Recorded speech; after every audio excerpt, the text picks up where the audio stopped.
pandemic happening, so I'm really not Yes, doing this all is that true. much. This is true. And because of that, I've had to resort to remote recording. Mm-hmm. When I first started doing this, it was all about like having people in a room talking to each other. Right. I remember you telling me that. Yeah, and of course that can't happen now. Yeah. Have you Now, done a few remote recordings? no, congratulations, you are the first one. Wow. As you can tell by the 20 minutes of troubleshooting we did before we started. Yeah, we're here now though, so. Yeah. And when was the last time we saw each other? I think it was at the Litchfield Jazz Festival. Yes, it was. 2017, It was a couple years ago. 16, 17? When was 17? that? It was That either was 17 or 18. It was 17. Because, Yeah. Okay. And since then, you graduated from school. Mm-hmm. You moved to LA. Mm-hmm. Right? And then you started putting out stuff. Mm-hmm. No? Yep. That's exactly right. And what exactly made you want to go to LA? So the school that I went to, Emerson College, they have a campus in LA, right in Hollywood on Sunset Boulevard. And that's a huge draw to the school itself. A lot of people will go to Emerson and then finish their last semester of school at the LA campus. And then that's a really easy way to just kind of get your foot in the door in the entertainment industry. Yeah. So like Emerson is a big school for marketing, film, and performing arts, like acting, theater type things. Yeah. And I study film. And, it's obviously not what I'm pursuing now. But I definitely was drawn to the LA program because the way it works is you take classes part-time and then you get an internship as well that counts towards college credit. So you do your internship and then you're exposing yourself to the entertainment industry or whatever industry you're interested in LA, and it makes the transition out there a lot easier. So yeah, my mindset was always like, yeah, I'll do the LA program, and if I don't like it, I'll move to Spain or something. I can do whatever, but I don't think I even really gave myself a chance to not like it. I just did it. It's really cool to know because I applied to Emerson College and almost went there. Oh, really? And was never aware of this this thing about like having a satellite campus in LA and like having people finish out their degree there. Mm-hmm. Yeah, it's really cool. It's definitely a great school. I'm glad I went there. Okay. Just one thing. I think if you could now, I feel weird telling you this now, but if you could move the gain knob on your microphone just back a smidge, maybe back to noon. Okay. I think like as you're like getting into saying things into a microphone, you're probably like subconsciously moving closer to it, right? Okay. So I think that's good now. Bring it back, and yeah. Mics are hard. Mics are hard. Microphones are hard to work with. And in fact, I'm like whenever I'm video chatting with people for like class or whatever, I find myself constantly adjusting my mic stand because there are times when like I even filmed the video, but based on the angle of where my camera's at and like the way I set up my microphone, it looked like this. Like I was totally up like this. Nice. which that's not very descriptive because it's going to be a podcast, an audio only podcast. But the way I'm talking into the mic right now, it's like it's a dynamic microphone, and instead of having it pointed straight into my mouth, I'm up on it, like my lips are on the side of it. And I imagine you haven't had to deal with a lot of, say, video chatting with people lately. I actually have. I'm still working. I'm working from home. I'm one of the lucky ones who still has a job. So all of our meetings have been moved to Zoom and things like that. So we video chat often, but I never like hook up my microphone or anything. I just, put in a pair of headphones and call it a day. Now that I have all this gear with me, I've made it a point to always use it Mm. because why not if I have it, you know? Yeah, that's So and fair. also so that I sound much better compared to my classmates on a Oh, Zoom call or whatever. yeah, we love that. In fact, last week was the first week of classes for me, and it was a film class, and we were all meeting on Zoom. And then when I pop up, like the teacher's like something something. Oh hey, there's Benson with his look. He's got a fancy ass expensive microphone. Like, well, is the reason you call it fancy just because you see an XLR cable coming out of it? Probably. That I mean, I is wouldn't call it fancy. expensive. It's like $100 mic, and it's just a SM58 for you audiophiles out there. Uh, and sometimes here I am subconsciously adjusting my mic stand I again. know. I can never find a comfortable position for it to be in because Mm. sometimes I like change my posture, my position. Like right now, I have my left leg on top of my right leg.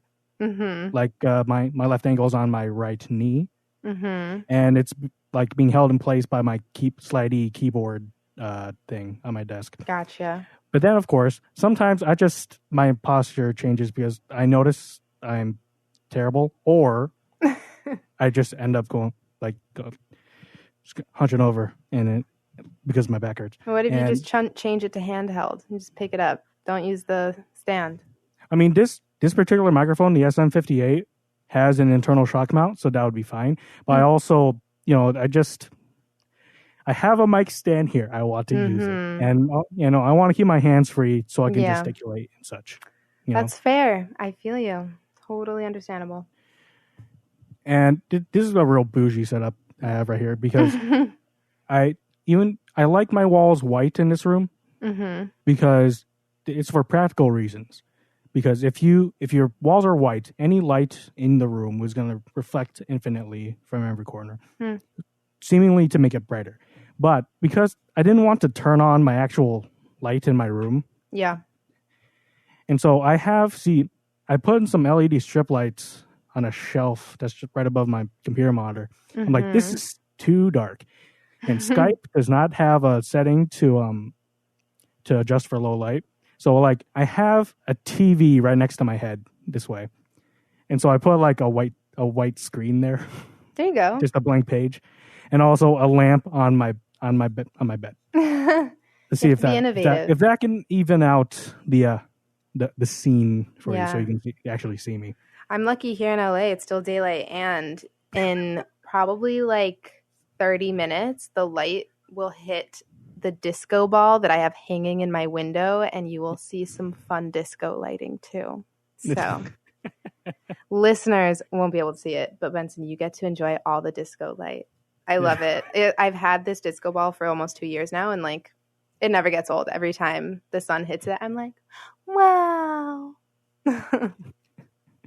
Well, if our call goes on long enough, maybe it'll be dusk and I'll get to see it. But the reason I wanted to talk to you at this moment Mm. was when this was active, uh, when before the pandemic hit. Mm-hmm. I use this kind of like an excuse to like catch up with my friends Great. sometimes, and so I haven't seen you in quite a while. Yeah. But also you just released a new single called "A Little Mm-hmm. Taboo" Mm-hmm. last week, I think, and I think by the time this goes up, it would have been a couple of weeks. Yeah.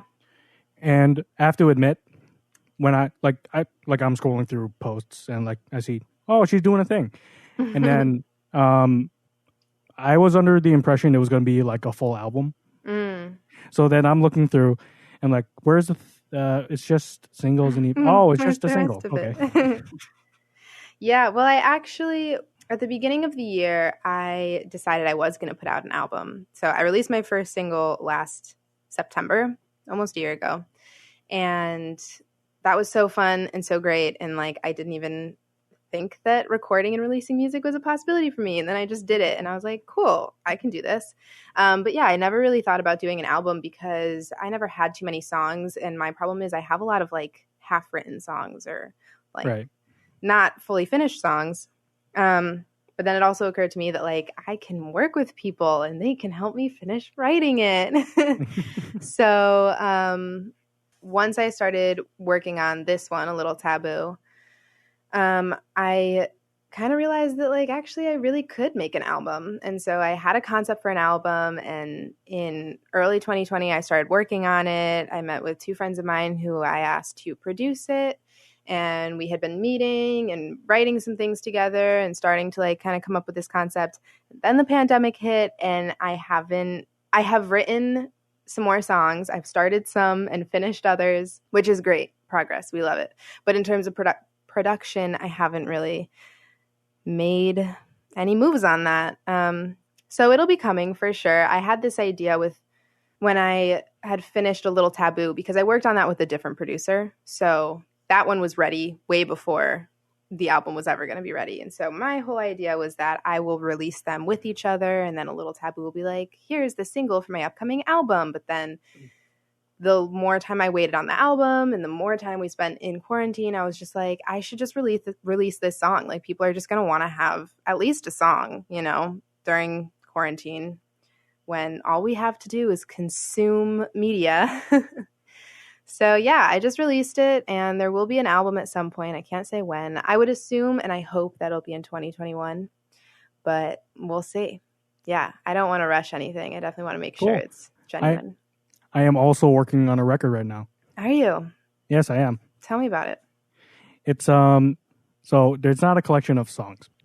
Okay. It's because I spent this past summer like getting a bunch of gear, like amplifiers, interfaces, microphones, and such. Because like I also bought that bass guitar over there. I know. I see all the guitars lined up on the wall behind you. Oh yeah. And I because I was really bent on like I want to make a record this summer, but then I was like, I should write songs. But then I was like, wait a minute, I don't. But also like I'm not comfortable as a singer. I'm not much of a singer, and so I'm like, well, before that happens, if I like put out an album of like songs, right? I would like I'm really interested in ambient music, so I'm like, oh, I'll make an ambient record. And so, like when I was scrolling through like Facebook or Instagram, I see you about to release your single. I'm like, holy I was out. It just made me really excited because oh wait, friends of mine are working on cool stuff too. And this record I'm working on is called Ambient 1: Guitar. And the idea behind it is every sound you hear on it is guitar. It's just it's like my Telecaster plugged DI into the interface and just recorded like that, but then like manipulated to not sound like guitar. You know what I mean? That's pretty cool. So you're gonna go through like ambient to bass, things like that. You're gonna just keep going with different instruments. Yeah, like I have an idea of like say ambient 2 might be like just keyboard, or just voice. Because in that case, I'm manipulating it so much to not sound like what it originally was. Like, I don't have to be a skilled singer to make ambient music out of vocals. It's true. And you also don't even have to sing to make ambient music out of vocals. No, not necessarily. You could just be like a really fast rant. Yeah. Then slow down like to 400%. And then it drops down like 2 octaves and it just sounds like garbled mush. Do you think you would do a record with multiple instruments combined, or are you going to keep it all separated? The idea is like to explore, like the reason I wanted to make like this particular record just guitar was like I wanted the restriction of like just it being guitar and not just guitar but just literally one guitar to like really drive the like creative ambition, funnel the creative energy. So that's like limitations are what drive great art. No. It's an interesting way of looking at it. But yeah, the like for other ones, it will be like maybe I'll exhaust like guitar and piano, and then or vocal, and then move on to other ones where it is like I quote unquote allow myself more instruments to work with. Yeah. Yeah, because I do like the idea of being like, I made all this with just one guitar, but then like there could be a whole other element with the keyboard that would complement it so well, and you wouldn't even know because you're not Yeah. using it. Yeah. And because I have no friends, or not many friends, let's say one friend so far, that's you, but you live in LA. So Aw. I, along with me, like getting all this gear and whatever, I've spent like the past year learning about recording Mm-hmm. because I figured, now is like the best time to, like, if you're a musician and you really want to like get stuff made and get it out there. Mm-hmm. Now is like, it's never been a better time to like try to learn to do everything yourself. Totally. Yeah, absolutely. So I've been like researching, learning about like microphones, interfaces. I got some studio monitors Nice. here. My camera's sitting on top of one of them, and like amplifiers, guitar pedals, and such other instruments, and like learning how to mix sound, especially because like I'm majoring in film at at my school, and Nice. one of the like pitfalls of their program, or I would say like most programs in film, Mm-hmm. it feels like they never really have a competent understanding or lesson plan about sound production. I think it depends. Emerson definitely did, but it's because there were people who majored specifically in audio engineering. So, like, as somebody who went the more visual route, I did not learn that much about like Yeah. sound mixing. I learned, how to operate a boom and pretty general things like that. But no, if I was ever to be on set, like there was somebody there who could do that specifically because that is what they were focusing on.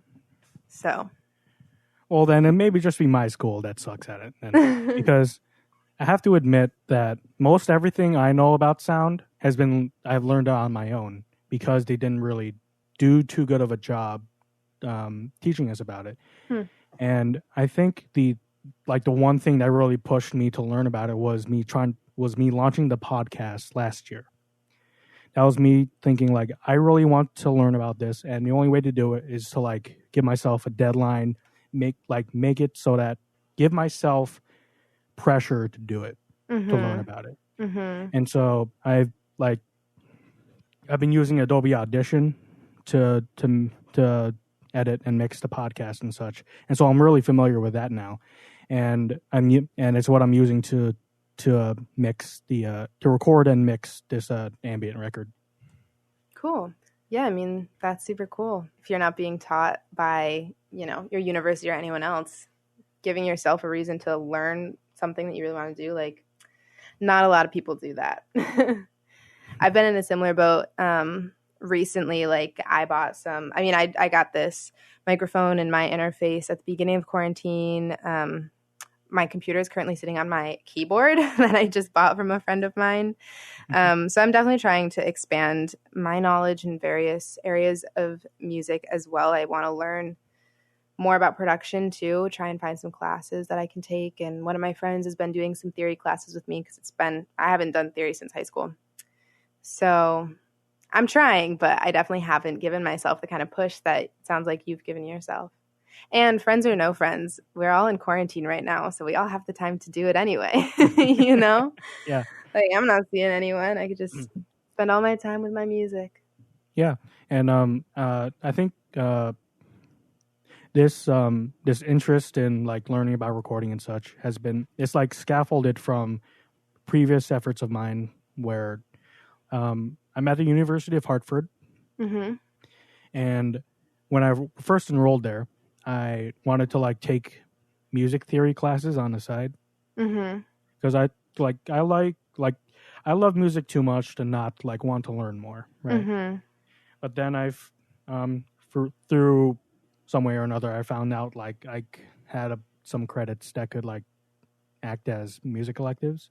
I'm like, cool. And then, of course, I was like, totally gonna take the next theory class. I'm like halfway into a minor. Yeah, pretty much. I'm like, I'm gonna do this. I'm gonna take as much as I can. So I've taken a couple of theory courses, a few courses in guitar, learning about like jazz and classical guitar, and now I'm currently enrolled in a a course called Sound Technology, which is basically like a survey course about recording. That's cool. Do you find that helpful? We've only had one class so far. Oh, so that's like And currently this semester. yeah. When did you start classes? It was on last Wednesday. We started classes. Are you doing for them this all semester. virtually? Or are you actually going in? Some of them are virtual.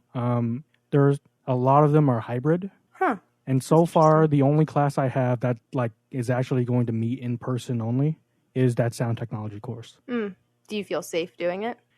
Yeah, the University of Hartford has taken plenty of measures and precautions to make sure everyone's safe. Like literally every student, except for people who plan to take everything online or are able to, are required to get tested. How before often? It was the stipulation was within 14 days of moving in or the first day of classes, you should get a negative a test and have it come back negative. And if you test positive, you'll be quarantined in your room. Wow. And you're not allowed to leave. Like people will bring your lunch to you. Damn, that's crazy.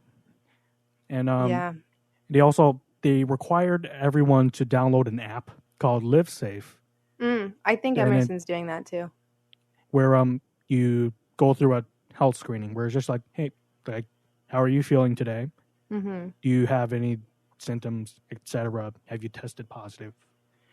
And so if you pass it, like you're not feeling terrible, then you will be allowed to enter the campus and go to class. Interesting.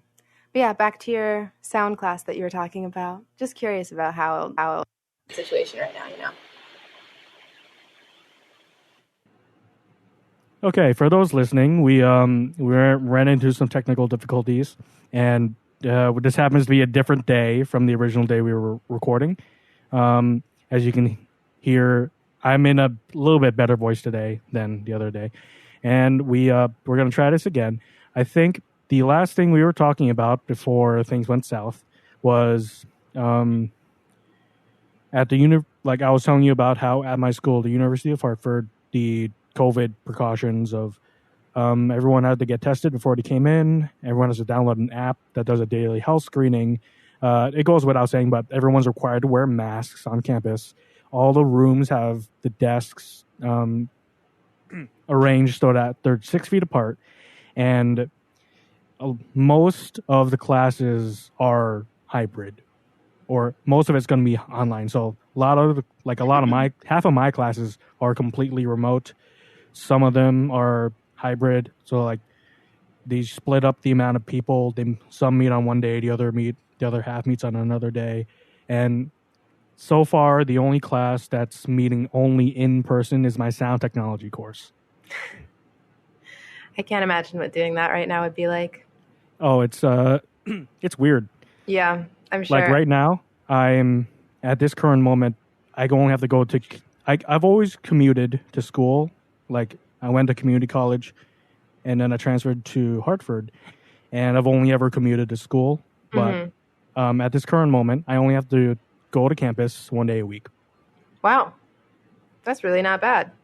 I mean, I don't have to go into work any days a week, so I literally just sit at home.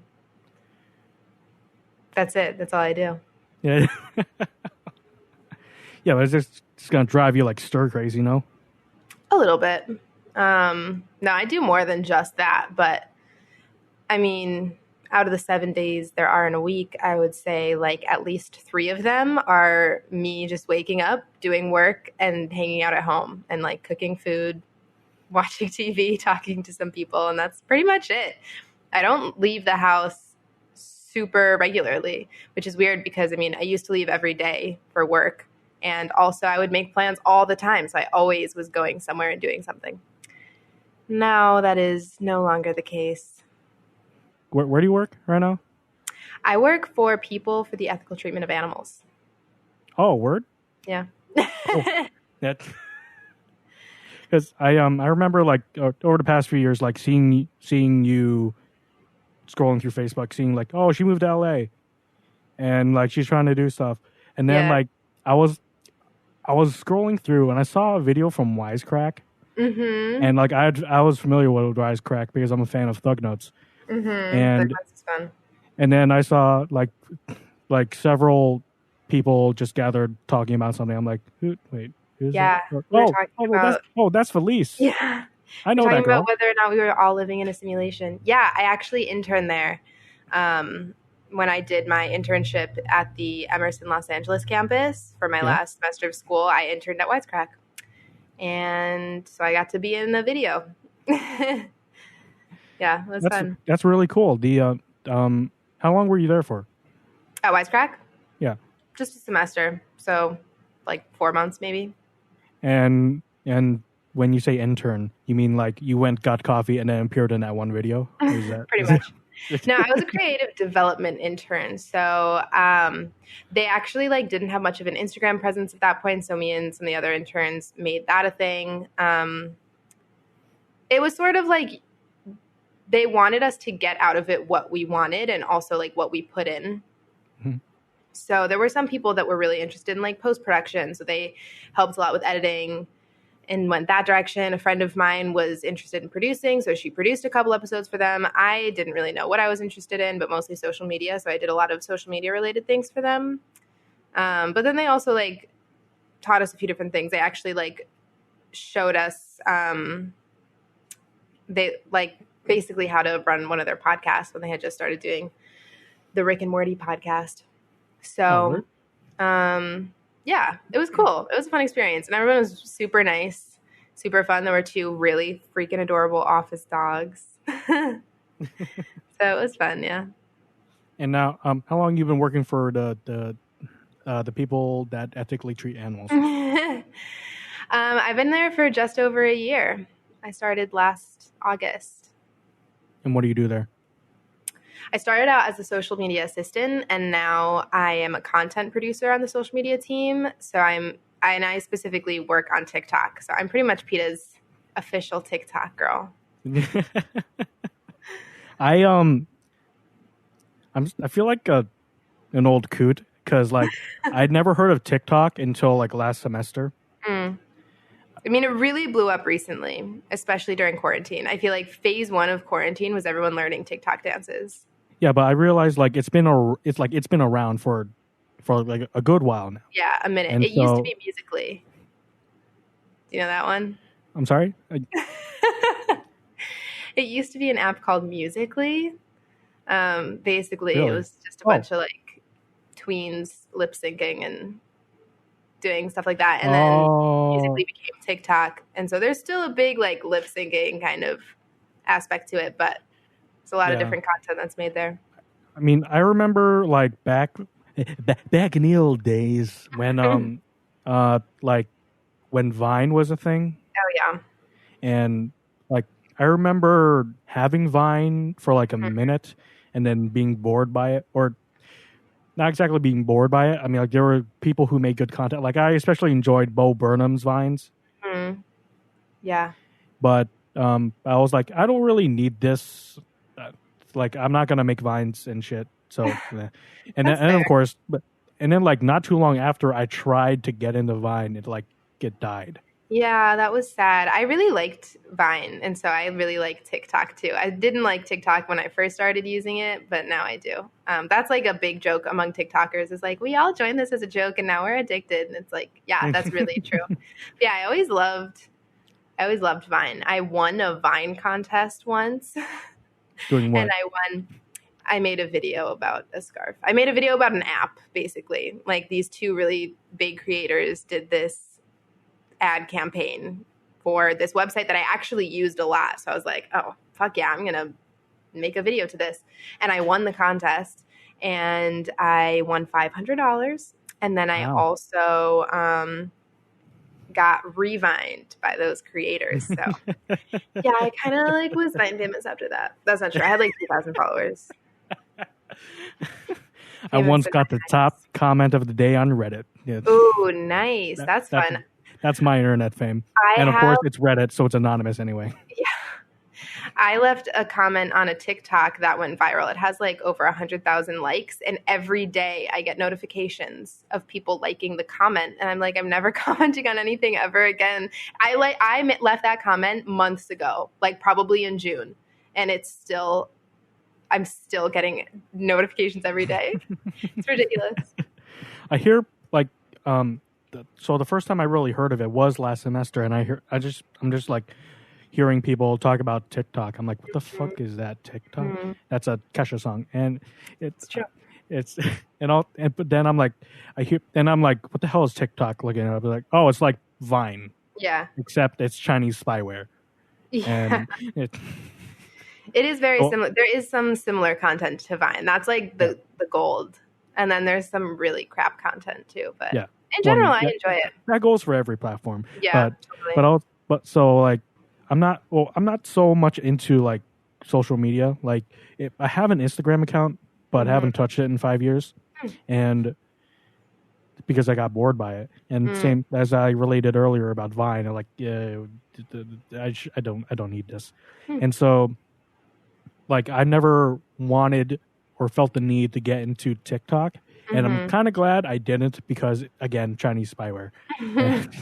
So I've never downloaded on my phone, and I think I'm better off for it. Yeah, I know a lot of people who are pretty actively against it. But honestly, aren't all social media platforms spying on you? It's just that not all of them are Chinese. But Yeah, that's some of them like, are American. yeah, most. That's a good place to be. Hello, Google. Very, I'm very attached to social media in a lot of different ways, like many different platforms. I'd say the biggest one for me is Instagram for sure. Yeah. But yeah, I mean, I don't know. It's a love-hate relationship. I really enjoy it. Clearly, I made a job out of it. And I also love the process of marketing myself online. Like when I release music, I'm using TikTok, Facebook, Instagram. I'm using everything that I can. And I get a lot of enjoyment out of that.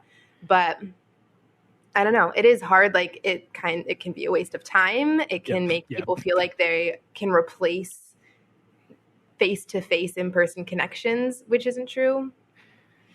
Yeah. There's, a lot wrong with it, but a I lot right mean, with it. So in some ways, I like force myself to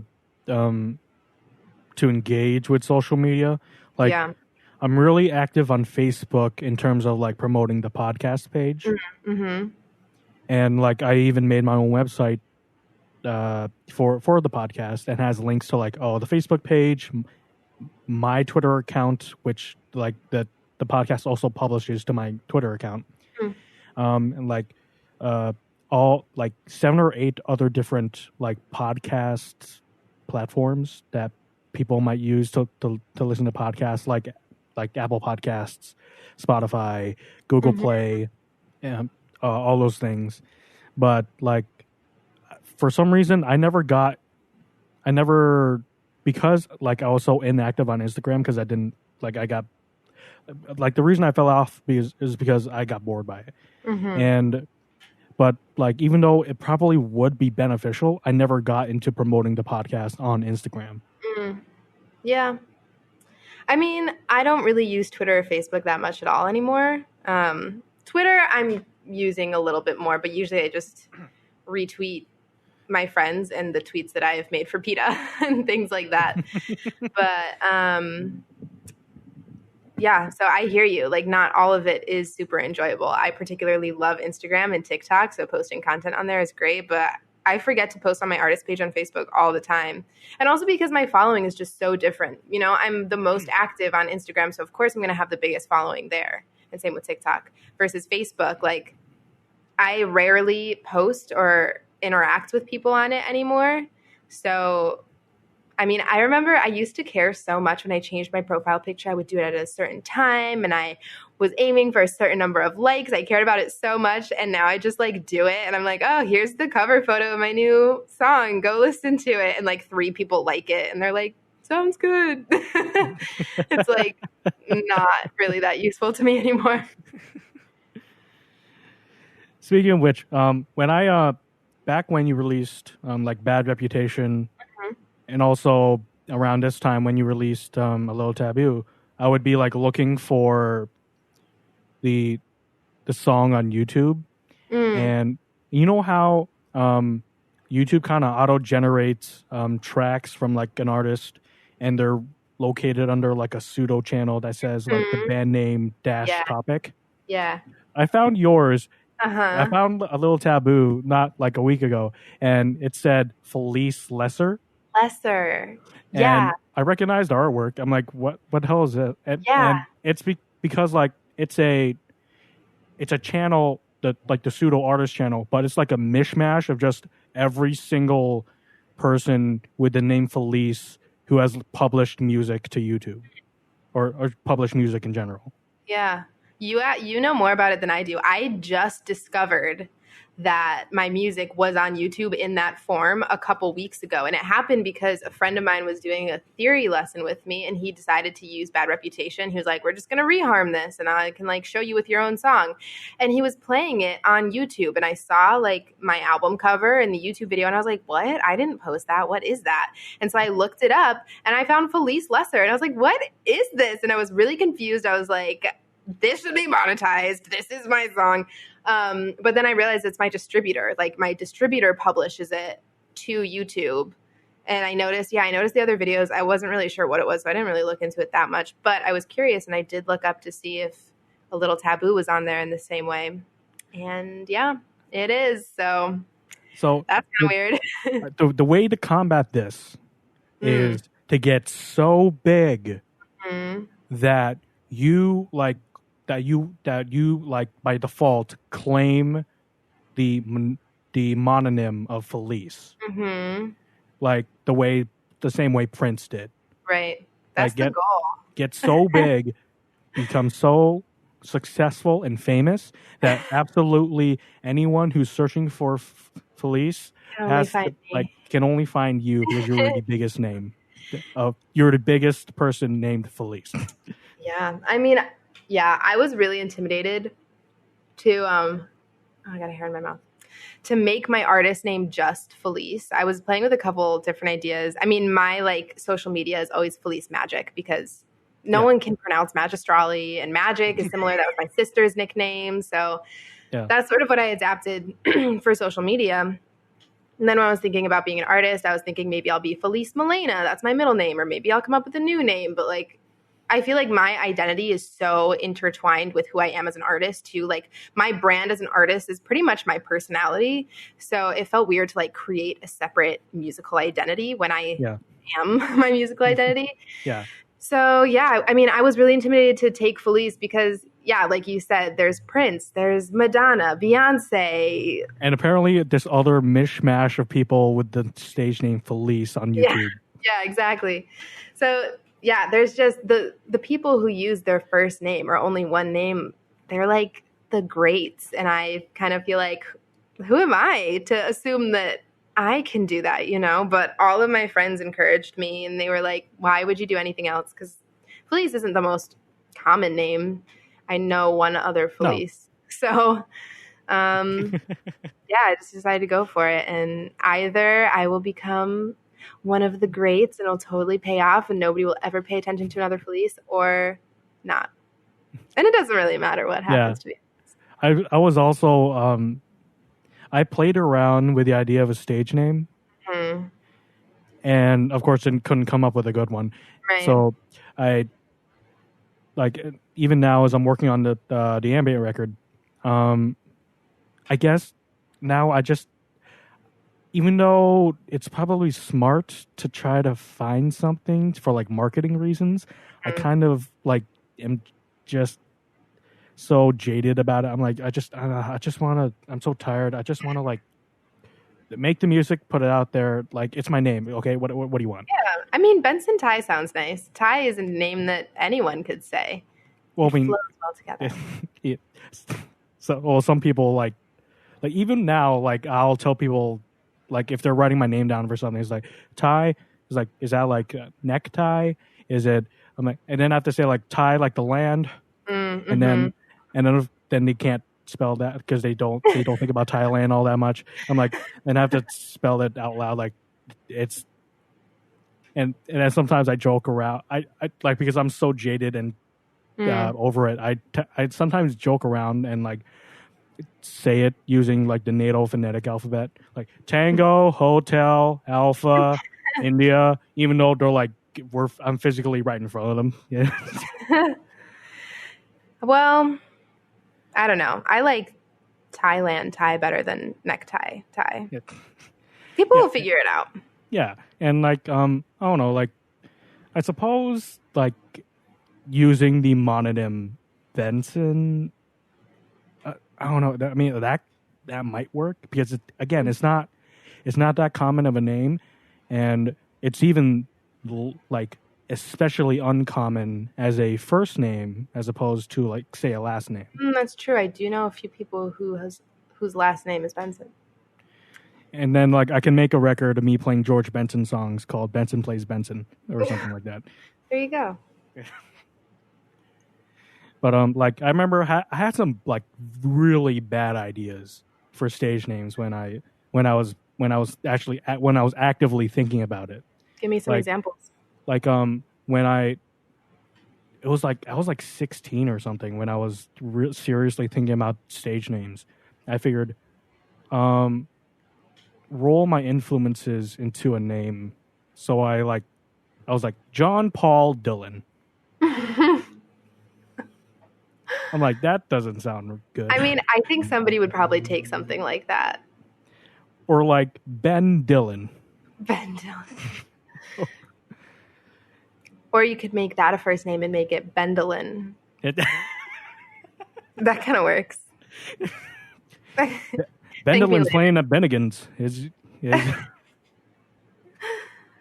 I'm really into drag culture, so I really enjoy coming up with drag queen names because the bad ones are the good ones. You know, like I just discovered that the first 5 seasons are on Amazon Prime, so I've been watching those because I've never seen them. And I just RuPaul's Drag Race? Yeah, I just finished season 4 with Sharon Needles. Yeah, just started season 5 with who did I just meet?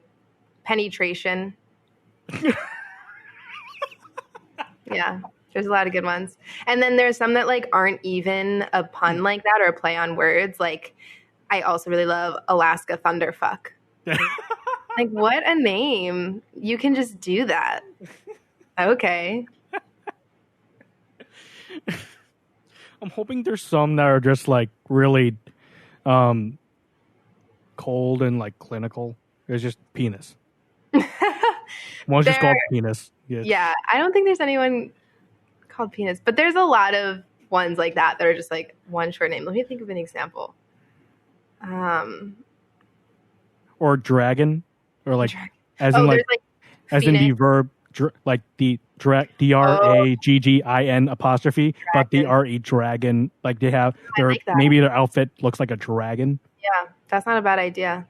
But yeah, there's like Phoenix or the Princess. And their walk-on music is "Stop Dragging My Heart Around" by Stevie Nicks and Tom Petty.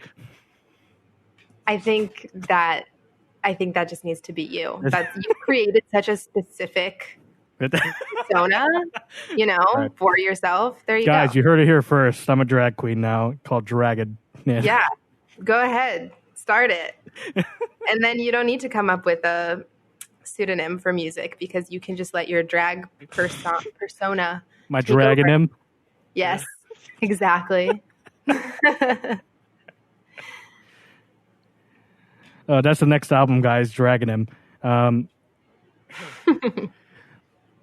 think you covered it a bit before, but now that you're in LA, you're releasing music. Mm-hmm. I remember when I first saw that you moved to LA, I thought like, oh, she's going to be an actress, right? She's going to try to be an actress. Is that what's happening? No, I'm not really pursuing acting at all, which that makes sense. I mean, I was voted class thespian in our high school. So, yep. And a lot of people did think I was going to go to school for musical theater. I actually went to school for film, so didn't do music or theater. But no, I mean, I'm not uninterested, but it's just not really what I'm pursuing. It's not what makes me the happiest. Music makes me the happiest. And I have a couple projects that like have been proposed to me. Some of my friends wanted to work on like basically like a rock opera with me and 2 of my best friends. And I was like, hell yeah, of course I'm going to like write music in the desert with some of my best friends to make a movie musical starring us. Like that sounds like a dream come true. And I made my own music video when Bad Reputation came out, which was less acting and more just me feeling myself and trying to look hot. But other than that, I've been an extra on things too. Like a friend of mine, mostly like music videos and short things like that. Because I have a lot of friends who make music, so they make a lot of music videos. They need people, and I'm just like, cool, yeah, I'll do it. But other than that, I'm not really actively pursuing acting now. I've as someone who is majoring in film, also English by the way, and I am fascinated by and appreciate every part of the filmmaking process. Mm-hmm. And so I've been trying to get more into drama via like I'm taking an acting course this semester. And last semester I took a playwriting course. That's fun. And like I already knew how to like write screenplays. Mm-hmm. And I was like, okay, cool.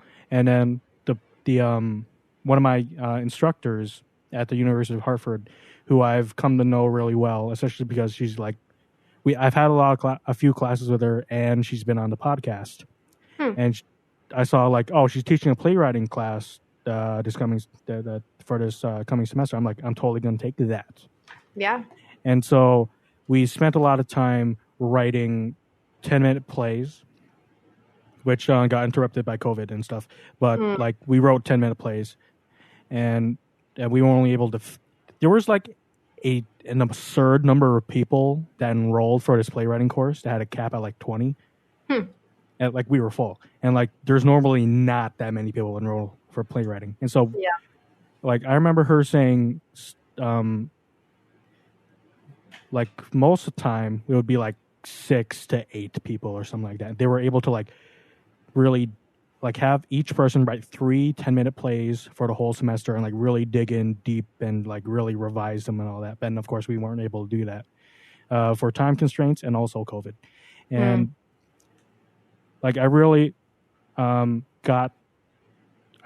actually like really enjoying playwriting to the point that like first of all, most people in my class did not write things that are any good because a lot of them weren't even like English majors. Yeah. And even the English majors, even the ones that had a creative writing concentration, like were it was not their bag.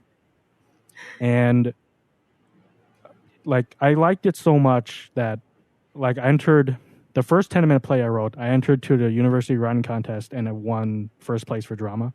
Mm-hmm. And then when things went to shit and online, the second 10-minute play that was like the final thing for the class, I decided to turn it into a musical. And of course, because it's a 10-minute play, there's not much to fit in, so I wrote one song for the musical. Yeah. Well, yeah, that's the best you can do. 2 and of songs course, in 10 minutes is like, yeah, why would you do that? no. And it sung through a sung through 10-minute musical. God damn. That'd be torture for me and whoever is witnessing it. It'll be like the last 5 years. And so and of course because I'm me, I decided to turn it into something like just absurdly like meta and not probably not the coolest thing for anyone to read, but it was like I decided to make it into a composer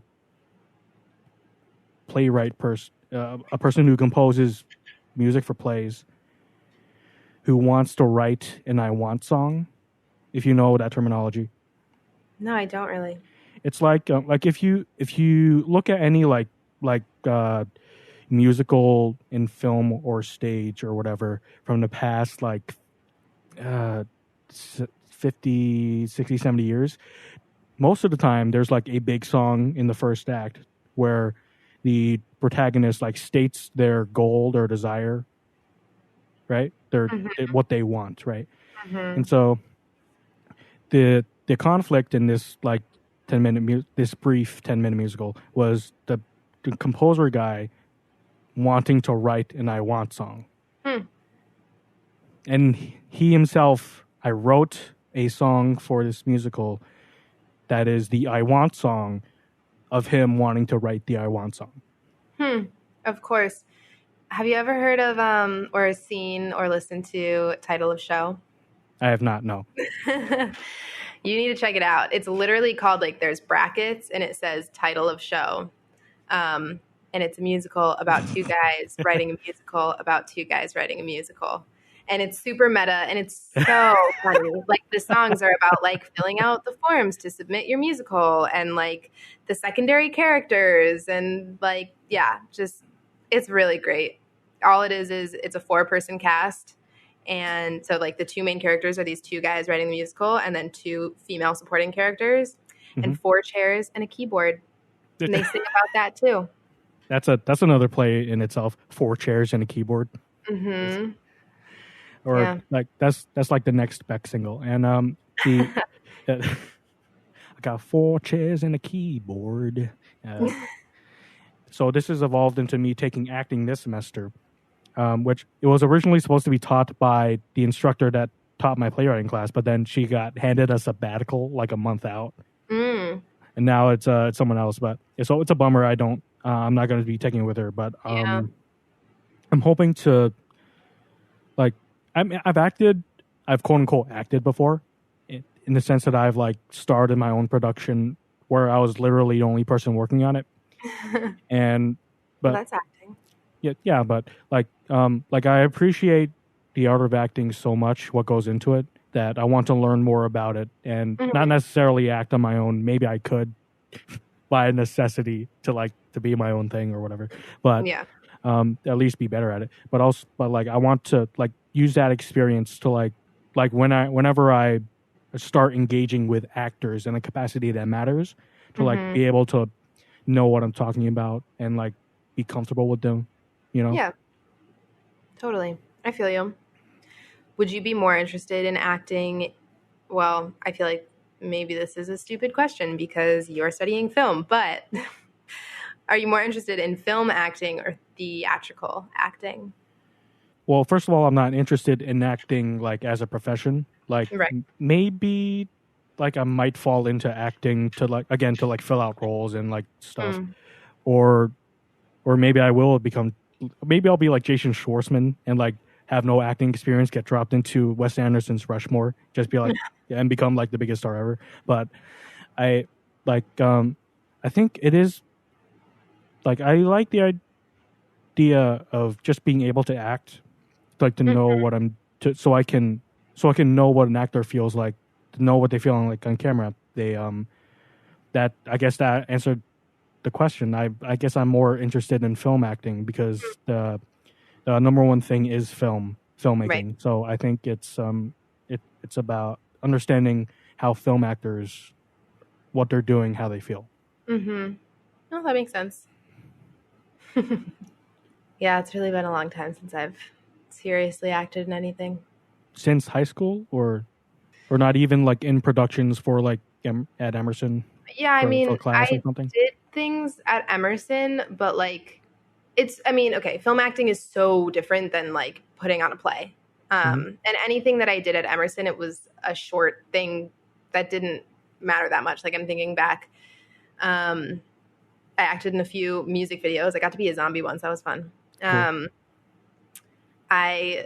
This was more of like a musical theater thing, but a friend of mine who was in a directing, what was it? I don't remember exactly what the class was, but it basically was like 4 acting majors to direct other actors. And he brought me in and asked me to perform the Rizzo song from Grease. What is it called? There Are Worse Things I Could Do. I don't know if that's what it's called or just I'm not familiar with Grease. Okay. So well, anyway, he brought me in to do that. And so like there was a bit of a scene involved in that, but it mostly was just for the song. And then I had to act in my own projects. I think like only once though, because like my talent couldn't make it. And part of the reason why I asked this person to act was because she had this kind of geometric looking tattoo, and that played a role in the film. And I have a kind of geometric looking tattoo. So I was like, well, we'll use my tattoo instead of hers. But all I had to do was like go for a run, you know. It's very different than when you're cast as a specific role and you have to be on stage. But Yeah, I mean, I'm really excited for this movie musical thing that we're doing. I get to basically play a heightened version of myself. Okay. That's going to be fun. Like, basically, So in the credits, it will say Felice Magistrali as, in quotes, Felice Magistrali. Magistrali. I think we actually are going to have character names, but at first, when they gave us the script, they were like, it was just our names. It still is our names because we don't have real names yet, but me and my You friends, we mean were like, real fictional names yet? yeah, fictional names, character names, Real fake fictional real names. names. Real fake names. Mm-hmm. Come That on could be down to real fake names. always find a way to bring it back to drag culture. Uh, is there a working title for this? For the movie musical, Yeah. it's called Motel California. I'm not really sure how much information I'm allowed to tell because we really just have like beginning. Well, I don't know if it was beginning of quarantine or just before quarantine was when my friends sent me the script and they were like, hey, would you be interested? Like, we kind of wrote this character with you in mind specifically, and we asked these two other people who happen to be your best friends to also be on it. And I was like, yeah, I'm interested. It's going to be like summer camp, basically, in the middle of the desert. I was so into it. And who's writing the music? Me and the two friends that are going to be starring in it are going to be writing the music. And I guess Whoa. whoever else like we need to enlist to help us write the music. But yeah, the three of us. So one of my friends who's in it, my friend Maso, he's actually an actor and that's what he's actively pursuing. But he's also a musician. I work with him all the time. He helps me write music. He sang a little bit for A Little Taboo. So he's going to be great in it. And then my other friend is Tim, who's in a band called 11120. I don't think he really acts as much. Actually, he acted for one of my short films at Emerson. But yeah, like he's a songwriter too. So all of us who are going to be in this are first and foremost, except Maso maybe, but we are very presently musicians. So we'll just be the ones writing the music from our hearts, making it real. Oh, that's really cool. And okay, so back when I was writing that brief musical, I got really into the idea of writing musicals. Like I was listening to a lot of Sondheim and like Rent and whatever, and I was because I was trying to write the song, and I was like, what goes into like a musical theater song, right? And I drew on like my experience trying to play like jazz standards. I'm like, all those songs came from musical theater productions, and like trying to like focus on those. What do those have? What's the form? How do they like imbue subtext into the music and stuff like that? And like to the point where I kind of thought about like I might enjoy like writing full musicals. Yeah, you should give it a try. I'm probably a long way from doing that, but like there's something about like this tradition of American musical theater that is like fascinating, and like I can't believe how rich the history is and whatever, and all, especially and the songs too. Yeah, for real. I mean, I grew up a theater kid for sure. I was obsessed with musical theater. And even still, like I definitely is not as present in my life as it used to be, but every now and then I'll like remember a song from a musical and I'll just be like, oh, I gotta listen to that. Or I just want to sing through that. So yeah, it's definitely something special. Yeah, and I try to write songs, and most of what they've been have been like in the tradition of a jazz standard, because like I aspire to play jazz guitar, and knowing like the connection between how jazz works and how all the songs basically came from musical theater, I'm like, I'm gonna write them like in that form, and like realizing how a lot of them sure sound like love songs, but there's also like real poetry to them, and how the like the melodies, the chord changes, and the lyrics, they all like feed into each other to give such like subtext that that really works, you know? Yeah, totally. My favorite musical is In the Heights, another Oh, Lin what? Manuel Miranda song Yeah. or musical. I've never seen it. I literally have never seen it in my life. You But haven't? I could sing probably every word of every song, and I know the full story just based on the music alone. Like, the songs convey so much emotion and so much of the story, Yeah. that I really confidently will say, yes, this is my favorite musical, even though I've never actually seen it, because the music is so powerful. And Have you that seen is so, Hamilton? yeah, have seen Hamilton. I still prefer it to Hamilton, I must say. Really? Hmm. And that's In the Heights is like that's the first like real musical Lin-Manuel put out, or he wrote and produced. That like he debuted it at, like when he was in college at Wesleyan. Mm-hmm. I didn't know he went to Wesleyan. That's cool. Yeah, and all this like getting into all this like musical theater stuff, like, and also I I'm also really interested in like uh scoring my films, Mm, you know, totally. and learning about composition and how it all feeds back into like like majoring in English and finally figuring out like how literature works. You know Hmm. what I mean? It's like Mm-hmm. word choice and like the way they structure sentences, and it's all that stuff that like gives subtext that comments on the stuff itself. And then Mm-hmm. when you apply, and I think the best way I've heard like a film studies degree explained to me is it's basically an English degree but applied to films. It's Hmm. basically the same technique. But you have an entire frame to work with, like the cinematography, the writing, the music, the aspect ratio and stuff. That can Mm-hmm. all be applied in the same way. Like if you're close reading like a piece of literature, how everything gives subtext, and also works in music. The first part it's in major because they're happy, but then like it moves to minor because they're sad or whatever. Like Right. even something as simple as that Yeah. that can, and it's all kind of all wrapped up in like pushed to like the limit in like a short pop song for musical theater, Right. and that's fascinating to me. It is fascinating. Yeah.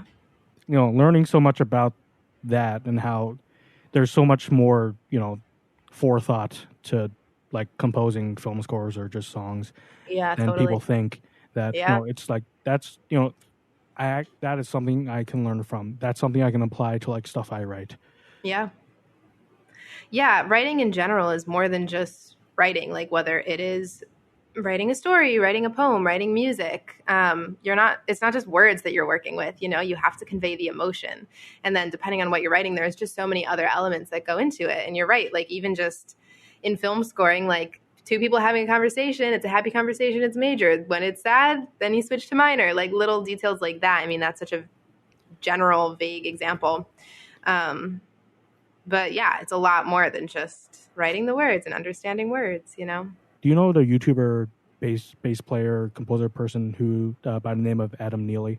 You skipped out. I didn't hear that. Oh, no, I just said no. He plays jazz. And he's an electric bassist, and he also composes and arranges music. And there was just one video of him doing a cover of that song "Clarity" by Zed. Mm-hmm.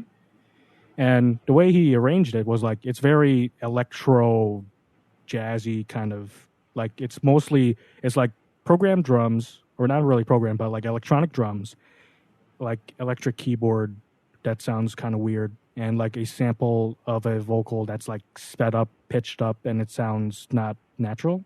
Mm-hmm. And it and it goes like it the arrangement goes like that for a while until, oh wait, the one other thing I forgot to mention is that Adam Neely himself, he's not a vocalist, but he plays like vocoded bass guitar for Mm-hmm. like the first half of the song, him quote unquote singing it by a vocoder, right? Yeah.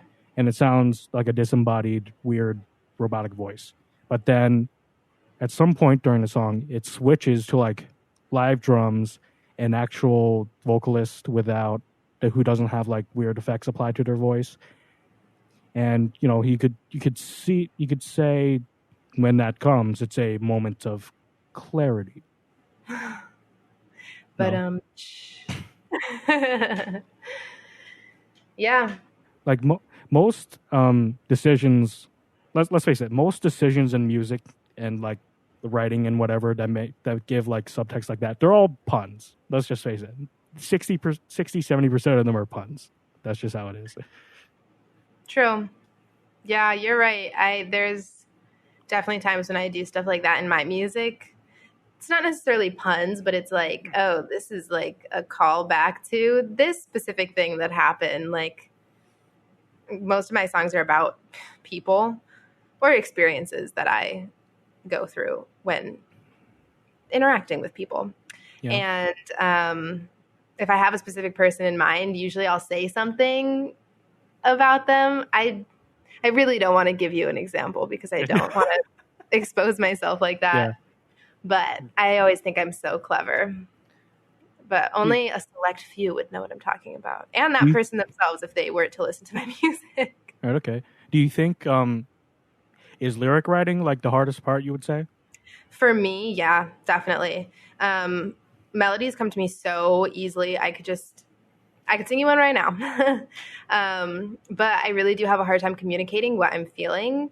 And specifically when I'm writing songs, I get really like sing-songy and rhymey, and not because I feel like I have to be, like that's just sort of what feels natural to me.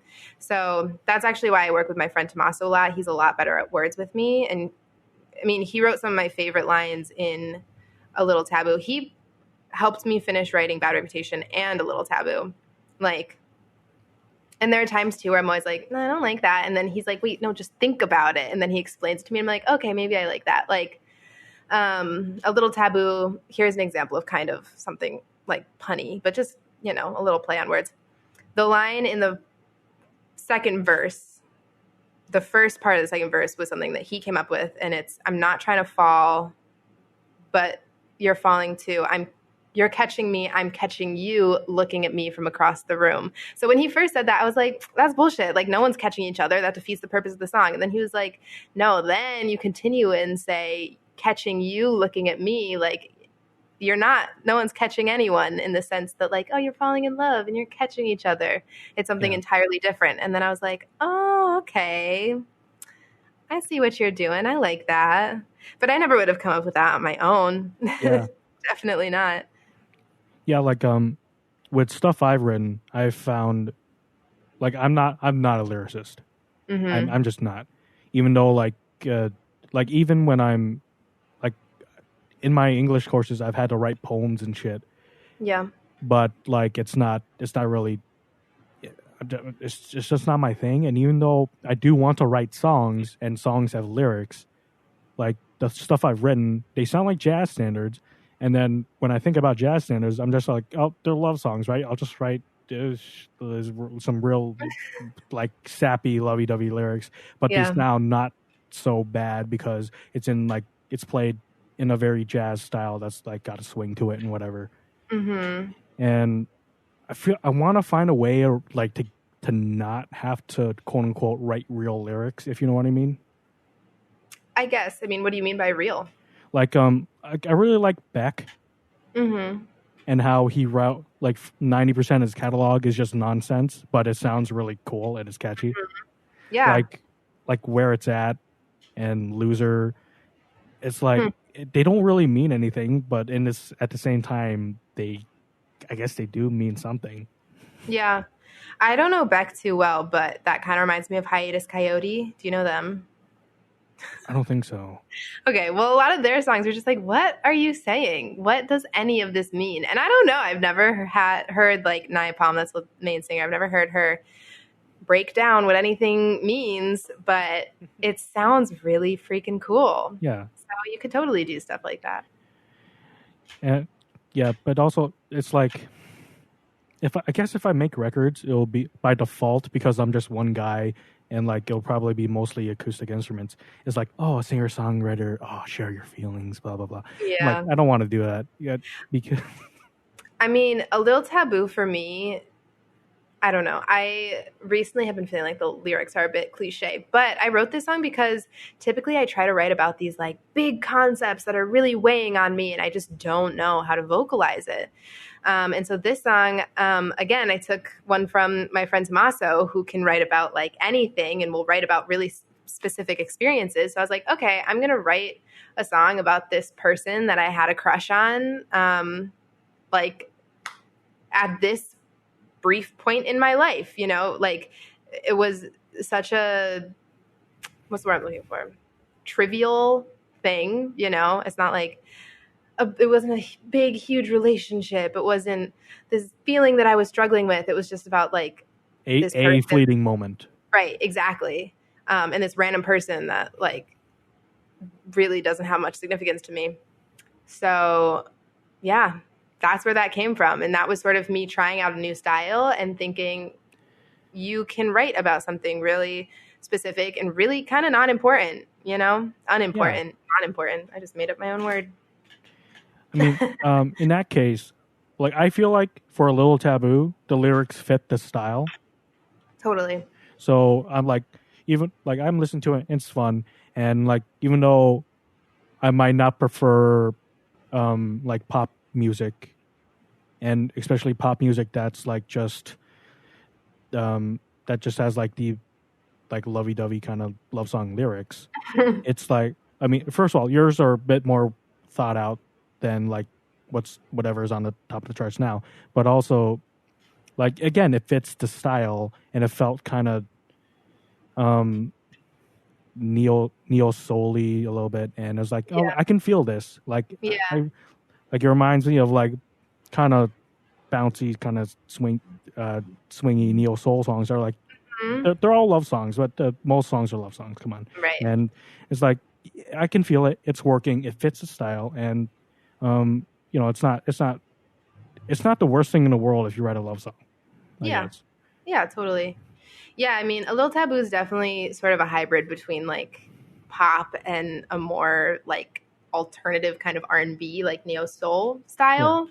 Um, but in terms of like love songs, I actually most, if not all of my songs, yeah, like all of my songs are about relationships or people or feelings that I have when interacting with people in a romantic way, but I have not written a single love song that's like lovey-dovey, I love you. Like A Little Taboo is maybe the closest thing. Most of the songs that I write are sort of like fuck you songs, like either like you hurt You got me. a bad Yeah, reputation. right. That one is sort of just about Yeah. me being a bit of a brat and thinking like letting my ego take over and being like, you're not good enough for me. Sorry. Like my friends Yeah. don't like you, so it's not going to happen. But a lot of them are like, you hurt my feelings. Nah, like just like these You're the salty, next Taylor Swift. Is yeah, but not like breakup songs. Yeah. No, some of them are more emotional, but a lot of them are just like, ugh, fuck you. I don't know. We'll see. We'll see as I make more music. You can kind of watch my lyrical and melodic style develop. yeah, yeah, yeah. Maybe I'll put out like a Beckish record that doesn't make any sense. Yeah. Yeah, I'm all for it. And maybe you can put out a Beckish record that doesn't make any sense. Maybe I will. You Just know? well, just like I think in the case of like people like Beck or like David Byrne from Talking Heads, they don't really think about what it actually means. They're they're more like, well, stop thinking too much about the words. Think about like sequence of mouth noises, how it sounds. You know? Yes. Who did somebody just was talking to me about this recently. How like there are people who specifically write rather than like what am I saying? Like how does what the sounds and the words that are coming out of my mouth sound in relation to like the melody and the instrumentation, everything else that's already there. Like they write based on what sound they want to hear. Yeah. Like there's a more specific word I can use than sound, but how the shape of their mouth forms a sound, Yeah. like a vowel or whatever it is. I think you get what I'm saying. Yeah, I do. Write weird jazz standards, or no, not jazz standards, but things that sound like jazz standards, but what like really weird lyric. Beckish lyrics, Talking Heads lyrics set Yeah. to like jazz. I mean, if you're all like, oh, I write jazz standards and most jazz standards are love songs, but I'm not into that, like, would it be any more significant if you wrote a love song versus if you just like picked a few words and wrote nonsense, you know? It would be nonsense in one sense or the other. There's something about before 1960 that there's an even though they're all 97.8% of them are love songs, there's something so artful about the songwriting that makes them, that makes them stand the test of time, and they're still popular. People still sing them, even though it's been like decades since they were released, and like there was just something about how people wrote and performed music back then that even though they're just love songs, they still sound so good. Totally. Yeah, absolutely. I totally feel you. I just did a cover of In a Sentimental Mood on Instagram like a couple weeks ago. They totally are timeless. All right, I think we've been going on for a while. I mean, like, you don't have anything to do after this, do you? Nothing super pressing. Okay. Super impressing. Is that what you said? Super pressing. Okay. Super pressing. Right. I kept thinking like there was some other thing I want to talk to you about, but then, you're flying back east soon. Mm-hmm. For what? Can I ask what the occasion is? No real occasion. I haven't been home in over a year. Last time I was back in Connecticut was June of 2019. Yeah. And I miss home. I was going to go to Mexico in April and visit my sister who lives down there. And that didn't happen because of COVID-19. So I was able to get I was able to get a refund on one of my flights and then credit for another one that I had to use within a certain amount of time. So I was like, maybe I'll go home for a little bit. So at first I had booked a trip for like a week, and then things in California got a lot worse and things in Connecticut stayed pretty okay. Yeah. And so Connecticut was like, fuck no, no one from California can travel to Connecticut without quarantining for 2 weeks. So I was like, fine, I'll just extend my trip. So I was able to extend it, and I'm going to be there for about 3 weeks and quarantine for the first 2, and then be able to, go and do some things, see some people within reason for my last week. But yeah, I mean, I'm just excited. It'll be nice to get out of LA because, like I said, I'm just at home most of the time anyway. I'm not missing out on much if I were to leave. And Connecticut's beautiful, especially this time of year. I'm really looking forward to just hanging out outside, hanging out with my parents, really. I haven't seen them since January. Seeing my dogs, too. That's another big reason. I really, really miss them. It's been over a year since I've seen them, and especially my girl, Lila. She's getting old. She's my baby. So I need to see her, and yeah, I'm just really excited. I do miss home a lot. Not that I would want to be there for a super long time. I just I'm a city girl for sure. I need to be able to have access to tons of things and options to do whatever I want and people that I can see all the time. But it'll be definitely really nice to relax for a little bit, just have some family time, see some people I haven't seen in a while. Kick it. Yeah. And of course, if the circumstances were different, I would have wanted us to do the podcast in person. Totally. But of course, that can't happen. And I mean, it is good to see you. Yeah, totally. I'm really and talk to you. But there's something like the reason I started doing this was to connect with people and get out of the house. Mm-hmm. And of course, that last part can't really be done right now. Right. It's not. And especially because the reason I like to do things in person is because I like the energy that comes from two people sitting across from each other at a table. Mm-hmm. And also, like, I'm such a control freak. I want to be in charge of the recording, I get you. and but of course that can't be done right now. And like, as people heard us say at on the front half, we had a lot of technical difficulties, Yeah. But look at and us now. It's been over an hour. I've been fine. yeah, and it's just like I kept the idea behind the podcast was to keep doing it, just never stop. But then the pandemic. I recorded the last episode of before the pandemic hit. Was actually I recorded it the day that the WHO declared COVID a global pandemic. The Wow. day of. And so, like, even though I wanted to keep doing it, it was like I can't meet with people in person because I would prefer. That's what I prefer doing. And so, like, it inadvertently like kneecapped my podcast and like made that first stretch of episodes a season 1, you could say. Well, that's a good way of looking at it. I mean, that is just the experience of the world, is it not? Yeah. We all have to just adapt. I mean, I spent the first few weeks being like, oh, when things go back to normal, when things are better. And like, we all were hoping that by July, we were like, by July we'll be fine. Like, sucks for all the Aries and the Tauruses whose birthdays are right now. Like, I'm a Leo. I just celebrated my birthday in quarantine. I think we all at first saw this premature light at the end of the tunnel.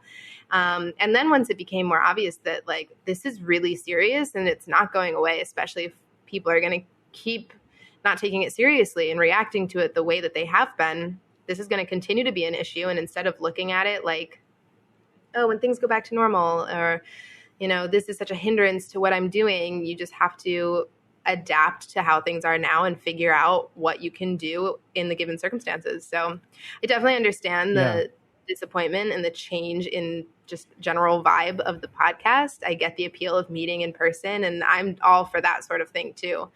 But I'm glad that you're still doing it. I'm glad we were able to make it work too in these circumstances, and you're just making the most of it. So yeah, but like me trying to start it up again, everyone I've contacted so far are people like I know they have audio equipment because I'm like, I really want this to sound like I splurged money on this thing called Zencaster so I can preserve sound quality. And also I'm trying to like find people who I know have audio equipment so that it sounds like as close to at what I would want it to be, Well, it's going to be a lot of musicians for a while then, I would guess. Yeah.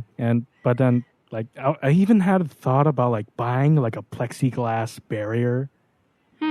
But like most of my sessions would be done in like the University of Hartford English department conference room because that's like where I do most of my recording. Like talking to my friends who are English majors, or like half of my guests so far have been like professors from the English department, and thinking like, would I look weird bringing a plexiglass barrier, walking from my car into the building, bringing it into the English department? I don't know. Every time I have a guest. Does the university have like a radio station or any sort of recording studios that you could use? Yeah, they have recording studios in like the music building and also 2 radio stations on campus. But it's still like people being in close quarters, sort of. Totally. So it's like I even measured like the table in the conference room to see like it's like 3-ish feet. 3-ish feet if we sat straight across from each other, or we could go at the long end and be 9 feet apart from each other.